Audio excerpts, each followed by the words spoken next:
하나님의 은혜와 평강이 우리 모든 성도님들 가정 가운데 임하기를 주님의 이름으로 축복합니다.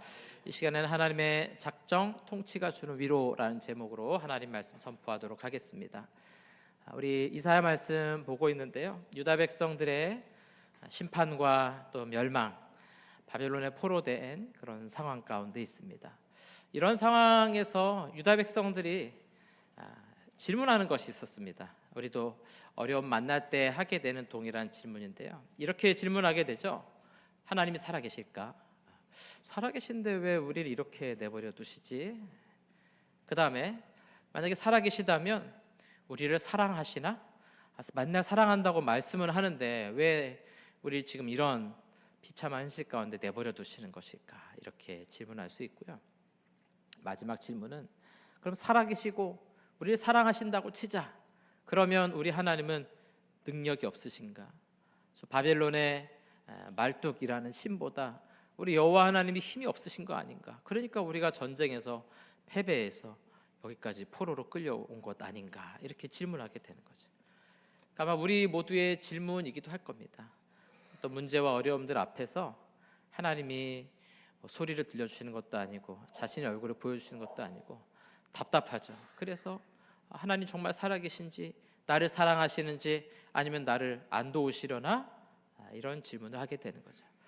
거기에 대한 하나님의 응답이 유다 백성들을 향해 오게 됩니다. 1절에 보니까요, 여호와께서 그의 기름 부음을 받은 고레스에게 이같이 말씀하시되, 내가 그의 오른손을 붙잡고 붙들고 그 앞에 열국을 항복하게 하며 내가 왕들의 허리를 풀어 그 앞에 문들을 열고 성문들이 닫히지 못하게 하리라.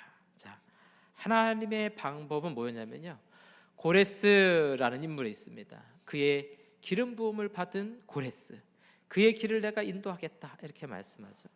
이 고레스는 누군가? 성경에 보면 바사라고 나오는데요, 페르시아를 말합니다. 페르시아가 이 바벨론을 무너뜨리고 이 메소포타미아 지역 전체를 통일하게 되는 나라가 페르시아이고, 그 왕이 바로 고레스입니다. 근데 하나님 뭐라고 말씀하시냐면, 이 왕에게 열국을 항복하게 하고 왕들을 제어하고 통치하는 그런 힘을 주시고, 그에게 하나님의 힘과 또 은혜를 주신다, 이런 식으로 지금 표현이 되어 있는 겁니다. 실제로 이 고레스는요, 이 페르시아만이 아니라 이 페르시아 위에 메데라는 나라도 있었거든요. 근데 메데가 더 컸어요. 이 두 나라를 통합합니다.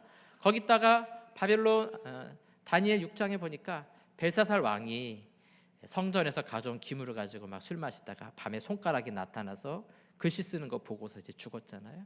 그렇게 갑자기 죽고 그날 바로 페르시아가 바벨론을 무너뜨리고 왕으로 등극하는 거예요. 그러니까 고레스는요, 정말 형통한 거예요. 승승장구하는 거예요.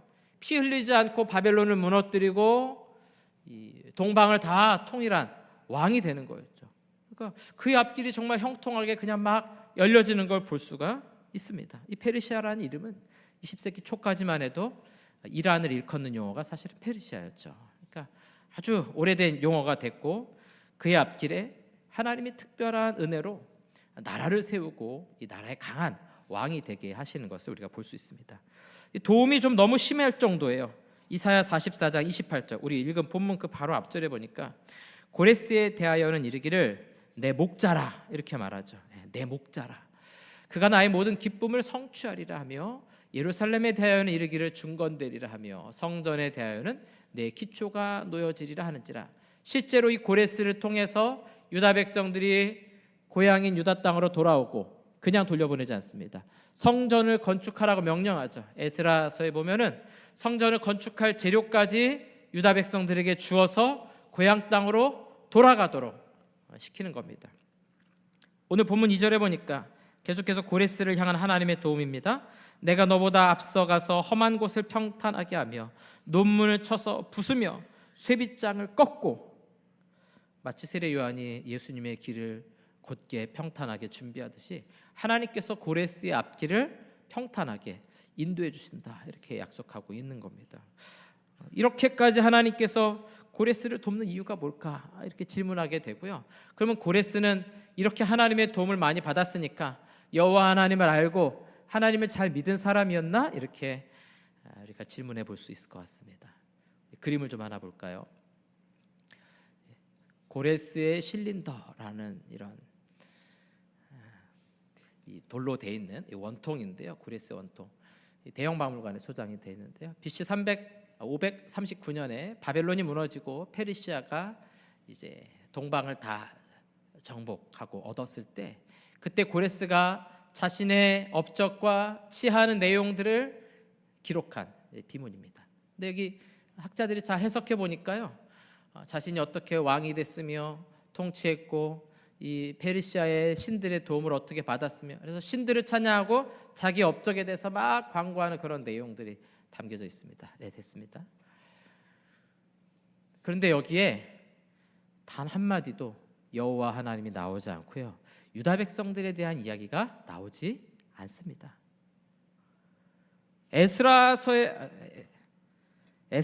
보면요, 하늘의 하나님 여호와께서 세상 모든 나라를 내게 주셨고 이렇게 고백하거든요. 그러면 하나님을 알아야 되는 것 아니에요? 여기 어떻게 여호와 하나님을 빼먹을 수가 있겠습니까? 그런데 전혀 그런 기록이 없어요. 이런 내용들을 살펴보면 고레스는 하나님을 알고 믿고 했던 그런 인물이 아니라는 거예요. 하나님이 그를 도우셨으나, 그에게 축복하셨으나 그 자신이 하나님을 알고 믿고 고백하며 섬기는 사람은 아니었다는 것이죠. 유다 백성들을 자기 땅으로 돌려보낸 것은요, 순전히 정치적인 방법 가운데 하나인 거예요. 로마도 이방 나라들 정복할 때 어떻게 합니까? 자유 주겠다, 너희 스스로 통치할 수 있도록 도와주겠다, 허용해 주잖아요. 다만 조건이 있다. 세금 내야 된다, 로마의 신들을 섬기고 그 다음에 너희 신들 섬겨라, 그 조건이었거든요. 그러니까 이 고레스 왕은요, 관대한 포용 정책으로 자기 나라로 돌려보내고 성전까지 건축하게 해준 거죠. 그러니까 이거는 정치적인 방법이죠. 그가 믿음으로 했던 행동은 아니라는 겁니다. 여러분 말씀 읽으면서 고레스가 그렇게 하나님을 믿고 섬겼나? 그게 아니에요.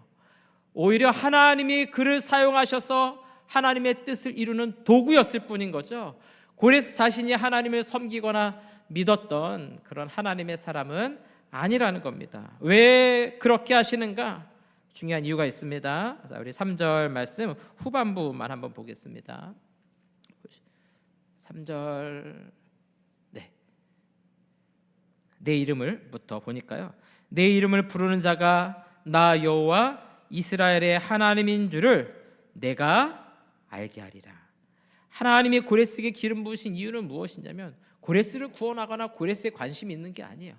사람들에게 내 이름을 부르는 자가, 왕의 이름을 부르는 자가 나 여호와 이스라엘의 하나님인 줄을 알게 하시는 것. 하나님 자신이 영광을 받으시기 위해서 하나님은 세상 나라의 왕도 사용하시고, 필요하면 세상 나라를 세우기도 하시고, 필요하면 세상 나라를 패하기도 하시고, 왕들을 내려오게 하고 새로운 왕들을 세우기도 하시고, 하나님은 자기 영광을 위해서 그렇게 일하신다는 거죠. 그러니까 오늘 고레스에게 이렇게 도우심의 손길을 주시는 이유는 뭐냐면 하나님 자신이 영광을 받으시기 위해서예요. 더 중요한 목적이 또 하나 있습니다. 자, 우리 4절 말씀 같이 한번 4절은 합독해서 읽어보겠습니다. 4절 말씀 띄워주시기 바랍니다. 네, 같이 읽겠습니다. 내가 나의 종 야곱, 내가 택한 자 이스라엘, 곧 너를 위하여 내 이름을 불러 너는 나를 알지 못하였을지라도 내게, 잘 보시면요, 내가 나의 종 야곱, 내가 택한 자 이스라엘, 곧 너를 위하여, 너를 위하여. 우리는 이 영어 전치사 같은 게 앞에 없어가지고 잘 티가 안 나잖아요. 근데 사실 하나님의 목적이 어디 있냐? 고레스를 들어서 사용하신 이유가 무엇이냐? 왜 고레스의 오른팔을 붙드시느냐? 하나님의 관심은 한 가지인 겁니다. 내 종 야곱, 내가 택한 이스라엘, 너, 이렇게 부르는 거예요. 자기 백성들이 구원받음으로 하나님이 영광 받으시는 거예요. 자기 백성들을 살리시기 위해서 하나님은 고레스라는 인물에게도 기름 부으셨다는 거죠. 그래서 유다 백성들이 예루살렘으로 돌아갈 때 이렇게 고백하는 거야. 야, 우리 하나님 정말 위대하시다. 세상에 가장 강한 나라, 우리를 멸망시킨 바벨론을 무너뜨린 이 페르시아, 이 거대한 나라의 힘 있는 왕인 고레스까지도 하나님은 사용하시는구나. 우리 하나님이 고레스보다 크시구나. 고레스가 위대하다고 사람들이 고백하는 것이 아니라 고레스까지 사용하시는 하나님이 위대하시다고 찬양받고 영광 받으시기 원하시는 것이 하나님의 뜻이요 계획이라는 겁니다. 그래서 5절에서 이렇게 말하죠. 나는 여호와라, 나 외에 다른 이가 없나니 나밖에 신이 없느니라.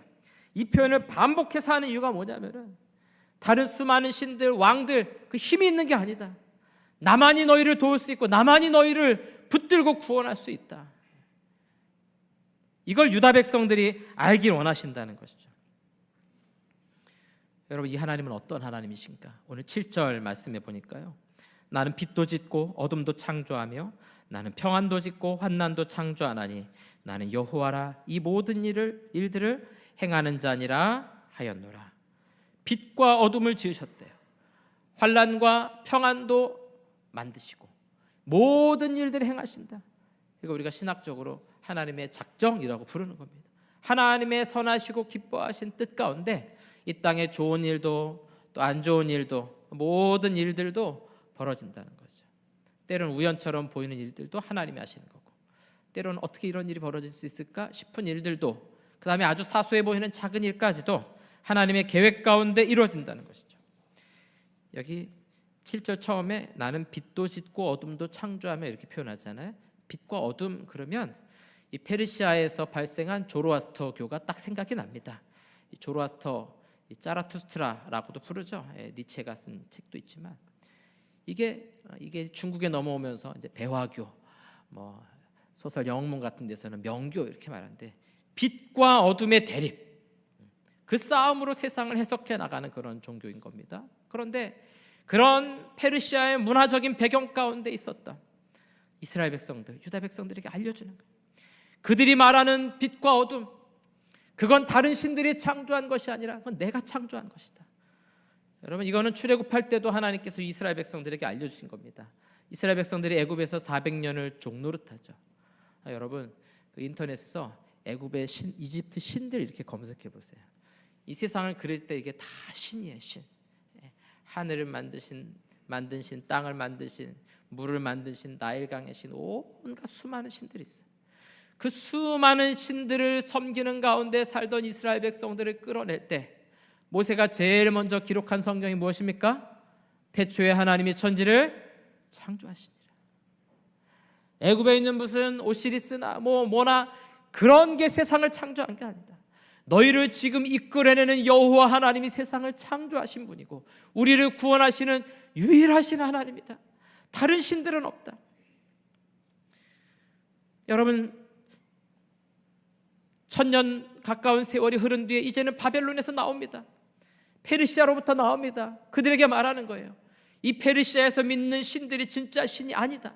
우리를 구원하는 신은 저 가짜 우상들이 아니라 온 세상을 만드신, 때로는 너에게 환난도 주시고 평안도 주시고 빛도 주시고 어둠도 주시고 때로는 낙심케 하지만 우리를 다시 구원하실 그 하나님, 그분만이 유일한 하나님이시오, 우리를 구원하시는 참된 여호와 하나님이시다. 이걸 유다 백성들에게 지금 알려주는 겁니다. 그러면서 내가 너희를 인도하는 자다. 너에게 평안도 주고 때로는 환난도 주지만 나는 결국 너희를 인도하고 너희를 구원하는 자다. 내가 필요하면 고레스라는 왕도 들어 사용할 것이고 필요하면 바벨론을 무너뜨리기도 할 것이다. 필요하면 바벨론의 느부갓네살을 통해 너희를 심판하기도 하지만 나의 영광을 위하여 나는 그들을 무너뜨리고 고레스를 통해 너희를 구원할 것이다. 하나님의 관심은 어디에 있습니까? 고레스에 있는 게 아니에요. 페르시아에 있는 게 아니에요. 누구에게 있습니까? 오직 자기 백성 이스라엘과 유다. 오늘 이 자리에 있는 저와 여러분들에게만 하나님의 관심이 있는 줄로 믿으시기 바랍니다. 세상에 아무리 많은 일들이 벌어지고 전 우주적인 사건이 일어난다 할지라도요, 하나님의 진짜 관심은 나에게 있는 거예요. 오늘 저와 여러분에게 있는 겁니다. 그게 하나님의 사랑이요, 우리를 향한 하나님의 작정, 우리를 택하시고 구원하시고 어려움도 있고 환난도 있지만 결국엔 우리를 승리하게 하시는 것, 이게 하나님의 작정이고 하나님의 뜻이라는 겁니다. 그래서 하나님 필요하시면요, 시험도 주고 어려움도 주시는 거예요. 때로는 바로 애굽의 바로를 통해 핍박하기도 하지만 모세를 통해 구원하시기도 하고, 느부갓네살을 통해 멸망하기도 하지만 고레스를 통해서 구원하시기도 한다는 거죠. 자, 그러면요, 우리는 이렇게 물을 수 있어요. 그럼 하나님 왜 이스라엘을 택하셨습니까? 왜 하나님 유다를 구원하셨습니까? 왜 야곱은 택하고 에서는 버리셨습니까? 왜 애굽의 바로의 마음을 강팍하게 하셨습니까? 이렇게 질문할 수 있는 거죠. 가장 대표적인 질문 중에 하나가 이런 겁니다. 왜 하나님께서 가룟 유다의 마음 가운데 예수님을 팔아넘길 마음을 주셨을까? 혹은 헤롯과 본디오 빌라도가 왜 예수님을 죽이는 일에 앞장서게 하셨을까? 누가 그랬던가요? 본디오 빌라도가 역사상 가장 억울한 사람이었을 거라고. 예배 시간마다 뭐라고 고백합니까? 본디오 빌라도에게 고난을 받으사. 내가 뭘 잘못했길래 예수님 죽인 일에 맨날 그렇게 신앙 고백으로 그냥 불려진 이름이 돼야 됩니까? 억울하게 생각할 수 있는 것 아니에요? 우리도 그런 반론을 제기할 수 있어요. 근데 이게 자연스럽습니다, 여러분. 왜냐하면 이사야도요, 오늘 하나님의 작정 이야기한 다음에 이 반론에 대한 답을 이사야가 정확하게 이야기하고 있어요. 자, 오늘 9절 말씀 볼까요? 질그릇 조각 중 한 조각 같은 자가 자기를 지으신 이와 더불어 다툴진대 화했을진저 저 진흙이 토기장에게 너는 무엇을 만드느냐 그렇게 하지 못한다는 거죠. 그릇이요, 그릇이, 사기 그릇이, 여러분 집에서 먹는 밥그릇, 국그릇이요, 자기를 만든 사람한테 말하는 거죠. 아니, 나는 왜 국그릇을 만들었습니까? 왜 나는 컵으로 만들었어요? 작은 종지기가 그러죠. 아유, 나는 왜 이렇게 이름부터가 마음에 안 들게 종지기를 이렇게 조그만하게 만드셨습니까? 그럴 수 없다는 거예요. 그게 하나님의 작정. 피조물이요 창조주에게 왜 이렇게 하셨습니까? 반문할 수 없다는 거죠. 오늘 저와 여러분들이 하나님 앞에 하나님 왜 날 구원하셨습니까? 이거 약간 불만보다는 감사의 표현을 많이 쓰잖아요. 베드로가 초대교회 성도들이 모인 자리에서 이렇게 말씀을 전합니다. 사도행전 4장 27절에 보니까요, 과연 헤롯과 본디오 빌라도는 이방인과 이스라엘 백성과 합세하여 하나님께 기름 부으신 거룩한 종 예수를 거슬러 하나님의 권능과 뜻대로 이루려고 예정하신 그것을 행하려고 이 성에 모였나이다. 하나님 뭘 예정하셨다는 거예요? 헤롯과 본디오 빌라도를 예수님을 거슬러 예수님을 핍박하고 죽이는 일에 앞장서게 만드는 인물로 하나님 예정하셨다는 거죠. 그게 하나님의 작정입니다, 여러분. 그래서 왜 하나님 그렇게 하셨을까라는 질문이 생기면 정상입니다, 여러분. 그러나 거기서 더 우리의 신앙이 깊어지면 그 가운데 나를 구원하신 하나님의 뜻에 우리가 감사하고 영광을 올려드리게 되는 것이죠.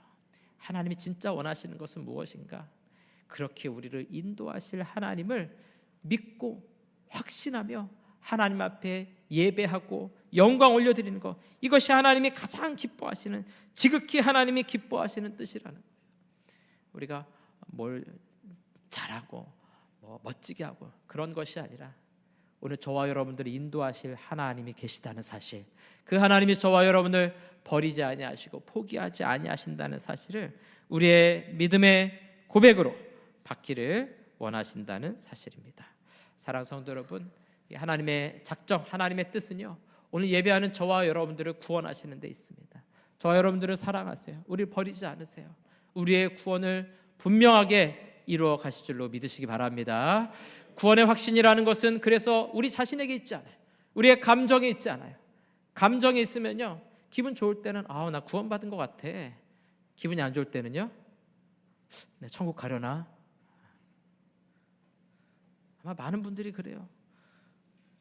성도님, 예수님 믿으시죠? 오늘 이 세상 떠나도 천국 갈 수 있겠습니까? 여러분 뭐라고 대답하시겠어요? 네, 한 분만 확신을 가신 것 같네요. 우린 다 아멘 할 수 있어요. 어떤 분들은 죽어봐야 알죠 그러는데, 죽어봐야 알면 안 되는 거예요, 여러분. 우리의 믿음은 어디 있느냐? 우리의 감정에 있지 않아요. 우리 구원의 확신은 감정에 있지 않아요. 하나님의 신실하심에 있어요. 소리문답 4문에는 이렇게 질문하죠. 하나님은 어떤 분이십니까? 하나님은 신이신데 그의 존재, 지혜, 권능, 거룩, 공의, 인자, 진실하심이, 여기까지가 공유적 속성, 우리 인간에게도 있는 것이죠. 그 다음에 무한하시고 무궁하시며 불변하십니다. 비공유적 속성, 하나님에게만 있는 거죠. 여러분, 하나님이 우리를 향한 사랑은 어떻습니까? 무한하고요. 나를 향한 하나님의 사랑은 무궁하고요. 영원하고요. 우리를 향한 하나님의 사랑은 변하지 않습니다. 우린 변하죠. 결혼할 때 평생 검은 머리 팥불이 되도록 맹세하셨지만 그날 밤부터 싸우기 시작하지 않습니까? 우린 다 변해요. 그러나 하나님은 변치 않아요. 우리 구원의 확신이 여기 있어요. 하나님은 변치 않으시는 분. 우리를 향한 하나님의 사랑과 뜻은 영원토록 변치 않고 이루어질 것이다. 여러분, 그래서 이 하나님의 존재와 속성이 중요한 거예요. 여기서부터 하나님의 작정이 나오는 거예요. 우리를 향한 하나님의 뜻과 예정이라는 것은요, 하나님의 성품에서 출발하고 있다는 거예요. 이것이 믿어진다면 오늘 저 여러분들은 하나님께서 택하신 자들이요, 하나님의 사랑받는 자녀인 줄로 믿으시기 바랍니다. 우리 구원의 확실성이 바로 여기 있다는 사실, 여기서부터 우리 기독교 모든 신학이 시작이 됩니다. 오늘 저와 여러분들을 사랑하시고 택하시고 버리지 아니하실 하나님을 믿고 신실하신 하나님을 의지하는 우리 모든 성도들 되시기를 주님의 이름으로 축복합니다. 오늘 여러분 주보에 보시면요, 요 가정예배, 오늘부터 제가 하이델베르그 요리문답 가정예배 순서지를 넣어드렸어요. 이제 여러분들이 집에서 일주일에 한 번 가정예배 드리시면 됩니다. 뭐 많이 드리시려고 할 필요 없어요. 일주일에 한 번만 드리면 됩니다. 언제 드리면 좋을까요? 자, 따라해 보겠습니다. 화목한 가정예배, 언제 드리면 좋을까요? 화목한 그랬으니까 화요일 아니면 목요일에. 이건 제가 하는 얘기가 아니라 가정예배 전문가가 하시는 이야기예요. 그래서 여러분들 여기 찬송 읽으시고 사도신경 하시고 성경 읽으시고, 그 다음에 인도자가 1문을 질문하시면 돼요. 사나 죽으나 그대 유일한 위로는 무엇입니까? 그러면 가족들이 여기 있는 답을 읽으시면 돼요. 사나 죽으나 나의 몸도 영혼도 나의 것이 아니며, 이렇게 해서 읽으시고요. 그 밑에 있는 설교를 인도자가 읽으시고 기도하고 주기도문을 이렇게 마치면 됩니다. 올해 이제 구역 예배도 요걸로 요 방식으로 이제 진행이 될 건데요. 여러분, 이 하이델베르그 요리문답 1문에 보면 요 배경은 밑에 써놨으니까 여러분들이 참조해서 읽으시고요. 1문에 보니까 이렇게 질문하죠. 우리에게 유일한 위로는 무엇입니까? 여러분, 여러분의 삶에 무엇이 위로가 되세요? 퇴직연금이 위로가 되겠죠. 옆에 있는 사람들이 하는 위로가 있죠. 집사님 괜찮아, 힘내, 우리가 있잖아, 함께 기도할게. 물론 위로가 돼요. 그런데요, 그런 위로는 완전하지가 못해요. 내게 위로해 주는 사람이 영원히 있지 못하고요, 어느 곳에나 나를 따라다니면서 해줄 수는 없는 거예요. 그러면 변치 않는 위로는 무엇일까요? 확실한 위로는 무엇일까요? 오늘 답에 보니까 이렇게 말하죠. 사나 죽으나 나의 몸도 영혼도 나의 것이 아니요 나의 신실하신 구주 예수 그리스도의 것입니다. 여러분, 우리의 몸과 영혼이 누구의 것입니까? 예수님의 것이라, 예수님의 소유라는 거죠. 그는 그의 보혈로 나의 모든 죄값을 다 치르셨고 나를 마귀의 모든 권세에서 구원해 내셨으며 하늘에 계신 나의 아버지의 뜻이 아니고서는 머리털 하나도 떨어질 수 없도록 과연 모든 것이 합력하여 나의 구원을 이루고 그렇게 나를 보존시켜 주십니다. 이게 하나님의 작정입니다. 여러분, 우리의 삶에는요, 머리카락 하나 그냥 떨어지는 게 아니에요. 아침에 머리 감고 나서 말리고 그러면 막 머리카락 떨어지잖아요. 여러분, 그 하나도 그냥 떨어지는 게 아니라는 거죠. 우리의 삶에 일어나는 모든 일들이요, 우연히 일어나는 일은 단 하나도 없다는 거예요. 참새 2마리가 한 아싸니는 팔리는 줄 알지 못하느냐? 이거 아주 작은 값입니다. 3,000원, 4,000원 밖에 안 되는 돈에 작은 고기 덩어리 하나가 팔리는 것도 하나님의 허락 없이는 안 된다는 거예요. 하물며 머리카락 하나도 그냥 떨어지는 법이 없는데 오늘 저와 여러분들 향한 하나님의 뜻이 없겠습니까? 오늘 유다 백성들이 멸망하고 거기서 끝이 아니라는 거죠. 하나님께서 어떤 왕이든 들어서 그들을 구원하신다는 거예요. 여러분, 우리의 삶에 답답한 일 만납니다. 막힌 길을 만나요. 하나님 어떻게 하시려고 그러십니까? 하나님 저한테 왜 그러십니까? 여러분, 그 가운데 우리의 위로가 무엇입니까? 우리는 그리스도의 것이라는 사실, 머리카락 하나도 그냥 떨어지지 않는다는 사실, 내게 이 막힌 길을 허락하셨을 때는 하나님이 나를 거기서 막히고 끝나게 하시는 것이 아니라 거기서부터 이제 새로운 하나님의 기적의 역사와 길을 열어주신다. 여러분, 이 확신이 우리에게 유일한 위로와 소망이 되는 줄로 믿으시기 바랍니다. 그런 하나님을 믿으십시오. 신실한 하나님을 의지하십시오. 그는 변치 않으십니다. 그는 무한하시고 영원하십니다. 오늘 저와 여러분을 향한 하나님의 사랑과 하나님의 계획은 영원하고 놀랍고 변함이 없으며 실패함이 없을 줄로 믿습니다. 그런 우리의 삶의 어려움과 시련도 이기게 하실 하나님, 우리 인생의 해석이 되지 않는 문제까지도 하나님은 가장 좋은 길로 인도해 주실 줄로 믿습니다. 이런 신실한 하나님을 믿고 확신함으로 우리의 삶의 최고의 위로와 소망을 얻는 우리 모든 성도들 되시기를 주님의 이름으로 축원합니다. 우리 시간 바울이 로마서 8장 마지막에 했던 말씀 읽고 마칠 텐데요. 로마서 8장 38절 39절 말씀인데요. 우리 읽고 우리 믿음의 고백으로 아멘으로 화답하고 마치도록 하겠습니다. 우리 같이 읽겠습니다. 내가 확신하노니 사망이나 생명이나 천사들이나 권세자들이나 현재일이나 장래일이나 능력이나 높음이나 깊음이나 다른 어떤 피조물이라도 우리를 우리 주 그리스도 예수 안에 있는 하나님의 사랑에서 끊을 수 없으리라. 아멘. 여러분, 우리 신실하신 하나님을 찬양하겠습니다. 변치 않는 그분의 사랑 우리 같이 믿음으로 고백하며 찬송가 393장 우리 함께 찬송하겠습니다.